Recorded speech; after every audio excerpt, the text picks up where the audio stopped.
Nigeria is 25.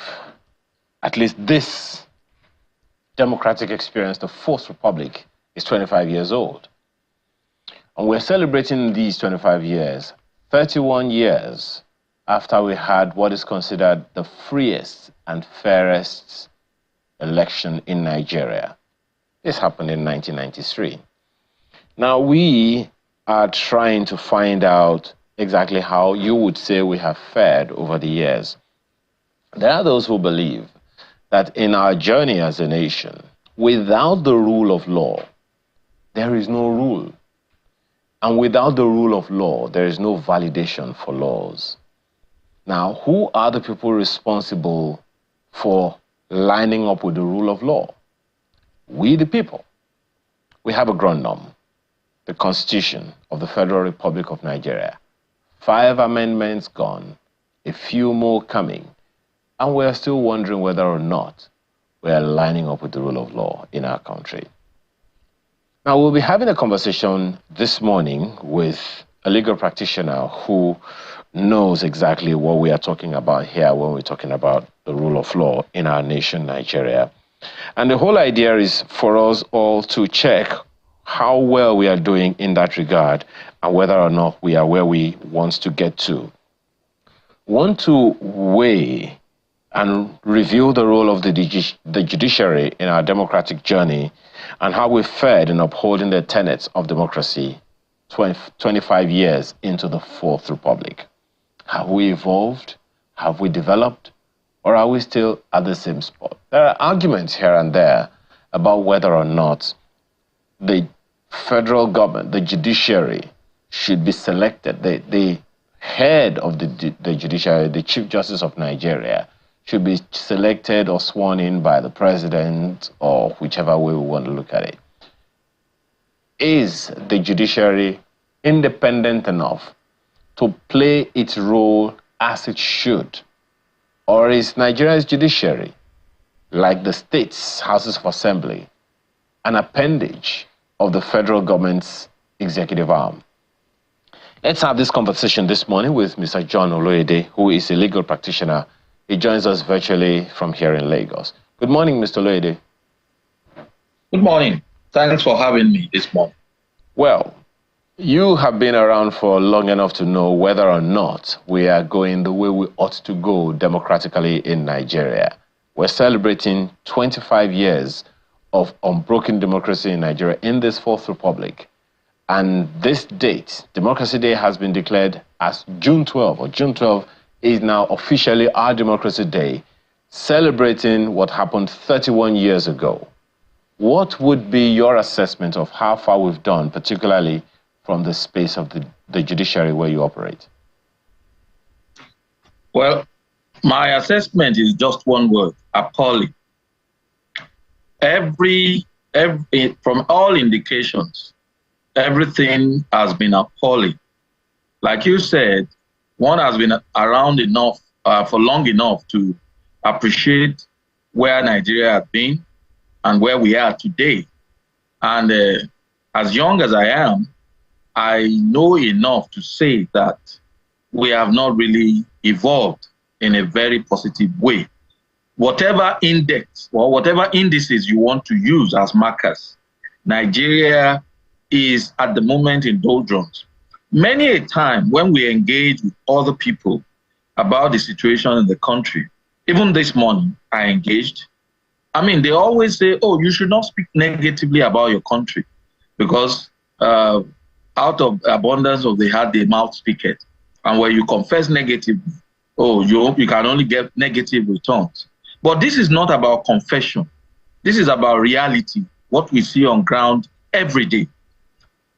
Look, the judiciary, if you want to look at it from the angle of the judiciary, it's an industry I've been part of for over 30 years. And I have seen how it had been degraded over time. Even as a much younger member of the bar, there are things we met that we no longer see anymore.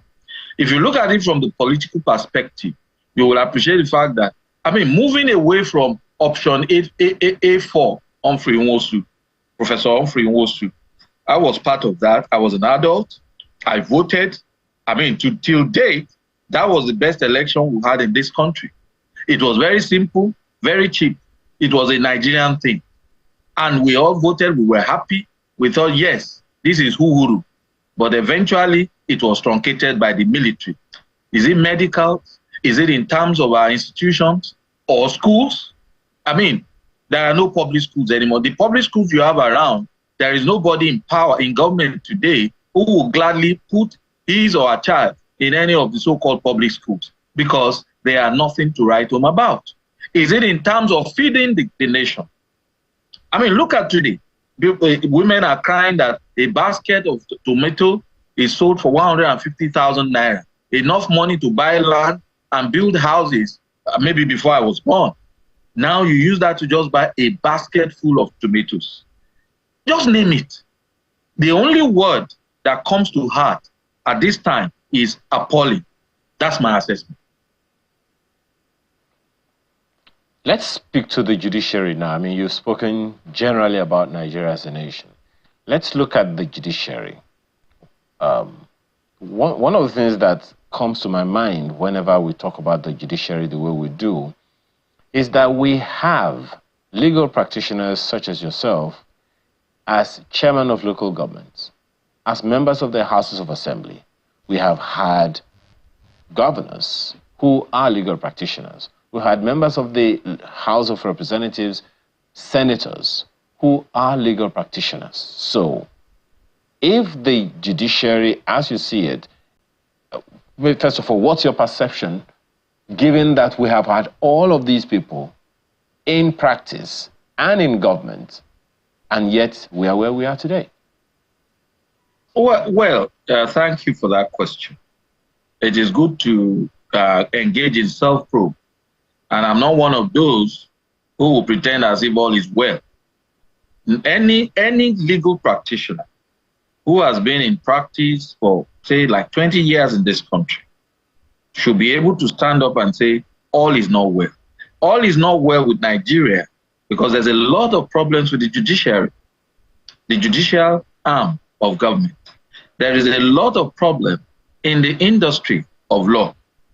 Now, you have a situation where, I mean, the mainstay of any judicial excursion is precedent, following the precedent.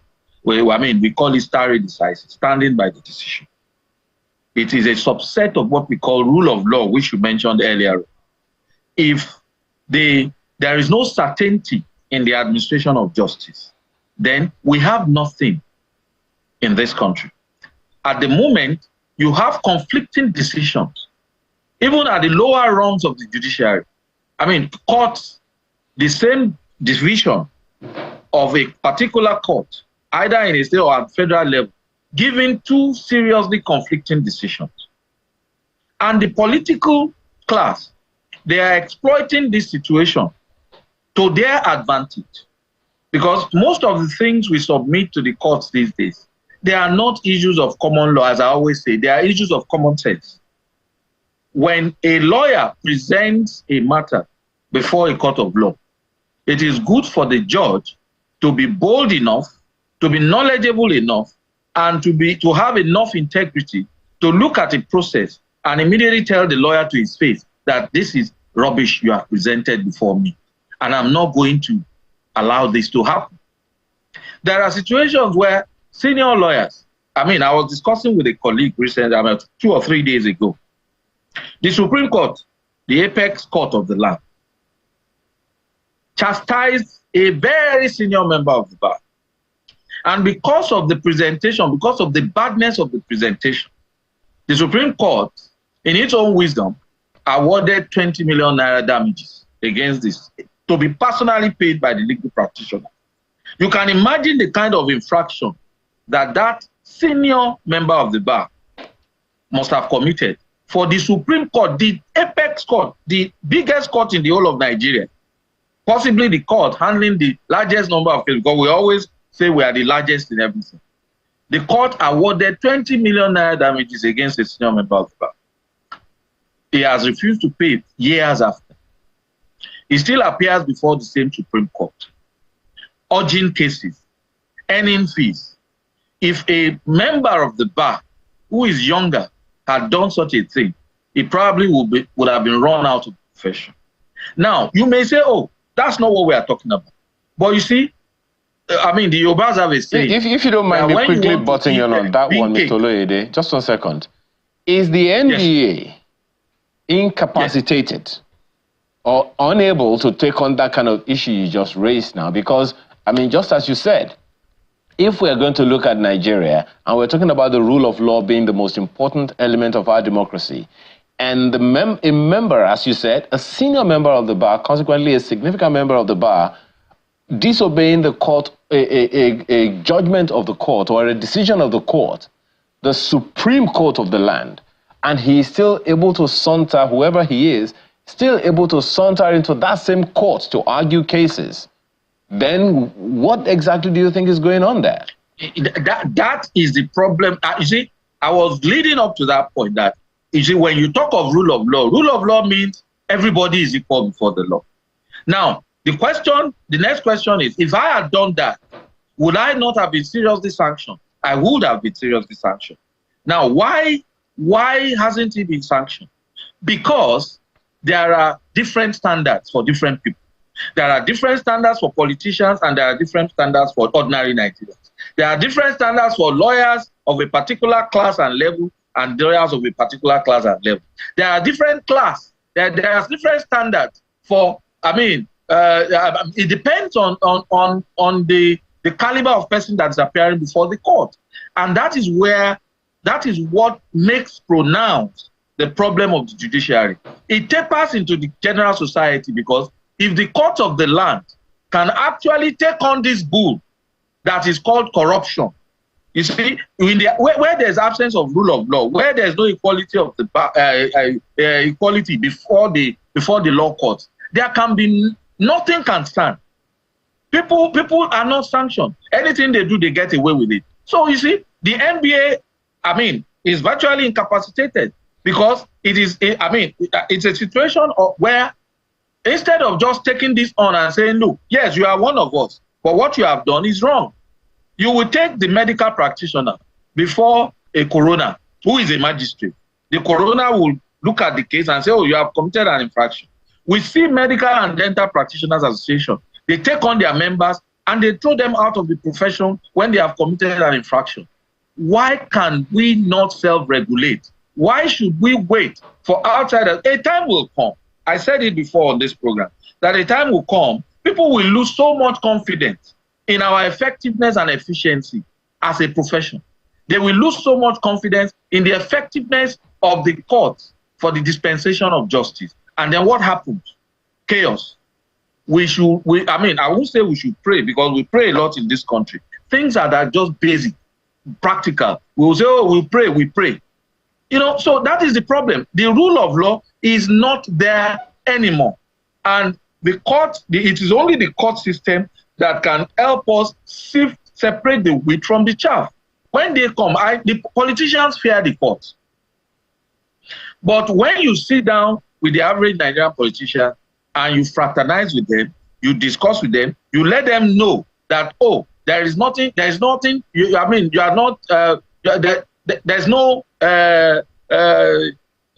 mystery surrounding your existence as an institution. They will take you for granted. The day politicians go to the court and they fish for their orders, all these frivolous orders, overnight, or what some people have called overnight orders, the day they go there and the court openly castigates a politician that, look, see what you have brought, and you, the lawyer, you are helping. I always say it, every lawyer knows the case he will win or lose from his chambers. From right inside the chambers, he knows a case that is won and lost. But why do we saddle with the courts with the responsibility of having to take on these cases? Why do the courts take on these cases? It is a major problem. The day the court system begins to work properly, I believe that every other facet of the Nigerian life will begin to regulate properly. Perhaps one of the challenges that you want to speak to, Mr. Oloyede, is the fact that so you haven't really, I don't know if we can say that you have answered the question of whether or not the lawyers have the capacity to do the needful for themselves or among themselves. We have had governors who are legal practitioners. We have had legislators, national and state, who are legal practitioners, and they know all these things. We have politicians who are legal practitioners. So exactly what is the problem here? Self-interest, national interest, political interest? What exactly is the issue? I think you should take the self-interest and political interest. It cannot be national interest for you to selfishly protect your terrain. It is self-protection and it's political interest.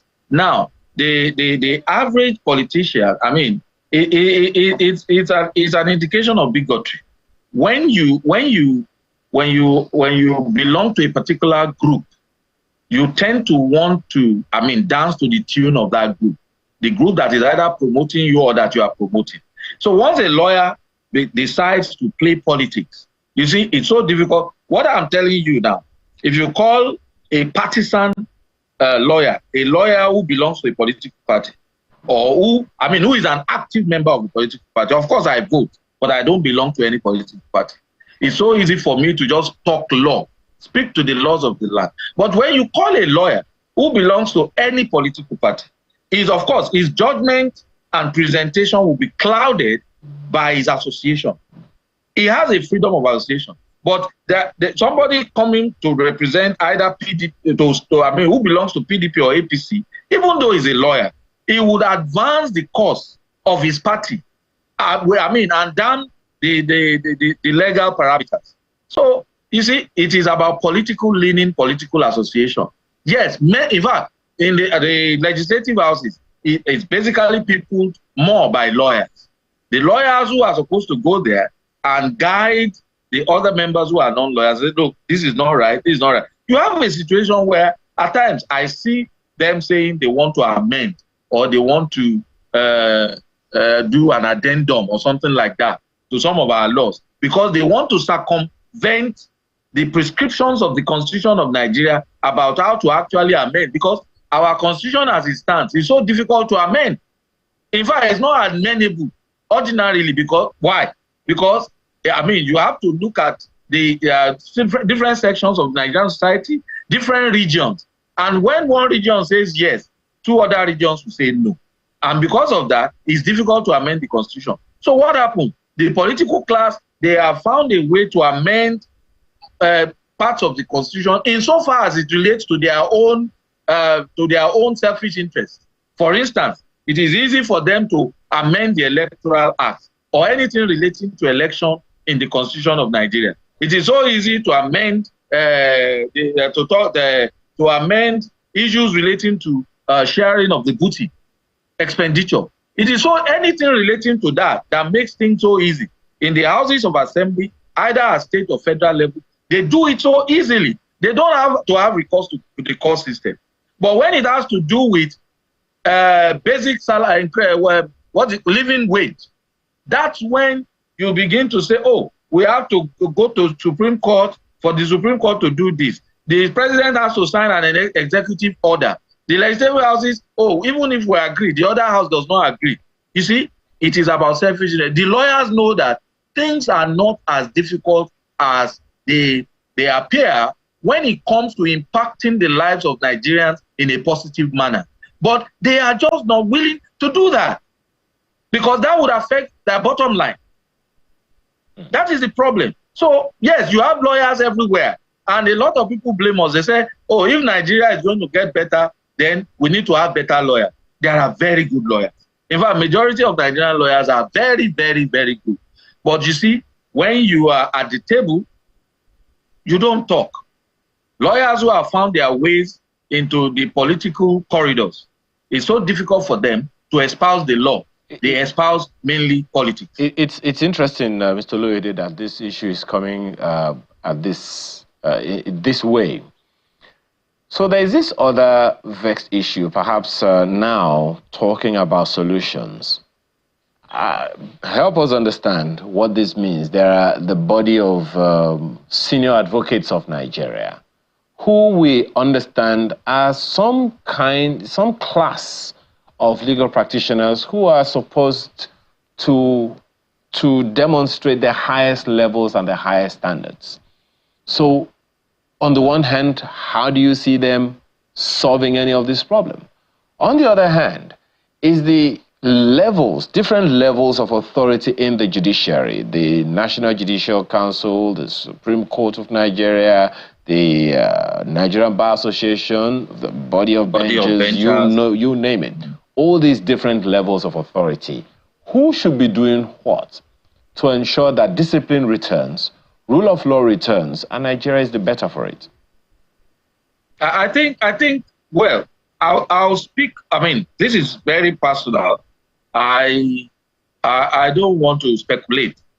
I believe, you see, you asked the question, what are lawyers doing about this? You see, a very virile NBA, that is Nigerian Bar Association, our professional body, can tackle the menace that the lawyers and the court system are facing.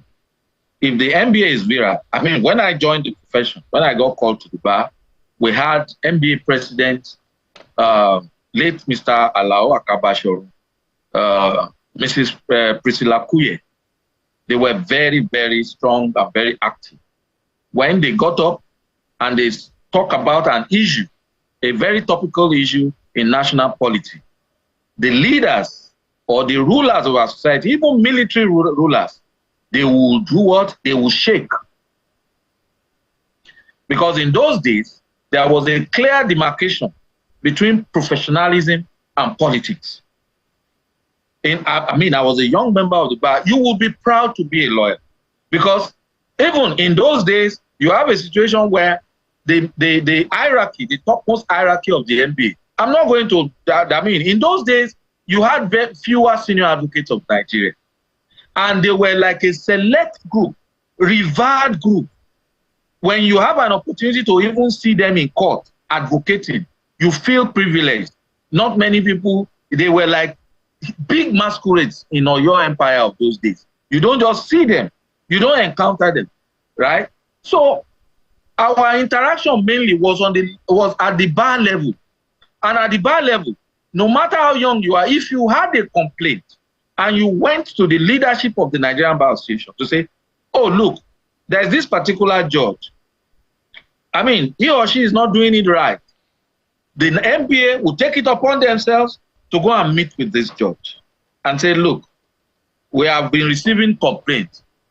If it is true, it has to stop because it's not in a court. I mean, something as simple as, for instance, the opening time for court proceedings is 9 a.m. In those days, if a judge does not sit by 9 a.m., sits by 9:30, 10, and then people will sit down and be waiting, the NBA, once they hear such a thing happen, they will warn the judge, they will write to the judge, and then they will ask that the court or the judge be boycotted. You can imagine the embarrassment to a judge when the whole NBA, and these things become so prominent. A lot of people hear. Now, that is sanctioning. That is some level of, I mean, discipline. Because the interaction between the bar and the bench was so robust and healthy. There was nothing personal. It was never a war. And then when they have to now face issues, all these, you have a Nigerian Labour Congress, TUC, we have so many labor unions, and, you know, water is a case of water everywhere, but nothing to drink.